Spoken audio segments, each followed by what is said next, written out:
Kolkata night Riders গতবারের champion, এবার কি তারা শিরোপা ধরে রাখতে পারবে? তাদের গতবারের টিমটা ছিল পুরাই গজব। সবাই যার যার দায়িত্ব সঠিকভাবে পালন করছে এবং তারা চ্যাম্পিয়ন হয়েছে। আমরা যদি তাদের গতবারের টিমটা একটু দেখি, ওপেনিংয়ে ছিল ফিল সল্ট, সুনীল নারিন। তারা দুইজনেই অনেক আগ্রাসী ব্যাটিং করত এবং ওপেনিংয়ে তারা সফল ছিল। এরপর শ্রেয়াস আয়ার, ভেঙ্কটেশ আয়ার, তারও অনেক ভালো পারফর্ম করেছে। এবং শেষ দিকে রিঙ্কু সিং, আন্দ্রে রাসেল, রমনদীপ সিং, আপনারা জানেন তারা কেমন ব্যাটিং করে, কেমন তারা বিধ্বংসী। বোলিংয়ে হর্ষিত রানা, বরুণ চক্রবর্তী, মিচেল স্টার্ক, মানে কি সবাই সেরা ছিল।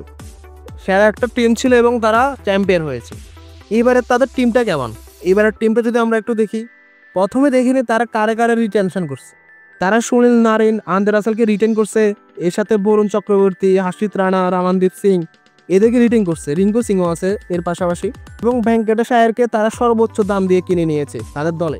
আয়ারকে তারা ছেড়ে দিয়েছে এবং তাদের নতুন ক্যাপ্টেন হচ্ছে আজিঙ্কে রাহানে। এবং গতবার বোলিংয়ে ছিল মিচেল স্টার্ক, এবার মিচেল স্টার্কও নেই। মিচেল স্টার্কের জায়গায় তারা স্পেন্সার জনসন, দক্ষিণ আফ্রিকার নরকিয়া এদেরকে নিয়েছে। এবারও তারা ভালো একটা টিম করছে, কিন্তু এবার কি শিরোপা ধরে রাখতে পারবে? আজিঙ্কে রাহানে কি অধিনায়কের দায়িত্বটা সঠিকভাবে সামলাতে পারবে? গতবার অধিনায়কের দায়িত্বটা সুন্দরভাবে সঠিকভাবে পালন করেছে শ্রেয়াস আয়ার, কিন্তু এবার শ্রেয়াস আয়ার নেই। কিন্তু আজিঙ্কে রাহানে আছেন। আজিঙ্কে রাহানে কিছুদিন আগে রঞ্জি ট্রফিতেও তার দলকে চ্যাম্পিয়ন করেছেন। তাই আশা করা যাচ্ছে দায়িত্বটা তিনি সঠিকভাবে সামলাতে পারবেন। দল ভালোই, ফিল শর্ট নেই তো কি হয়েছে, তারা কুইন্টন ডি কককে এনেছে।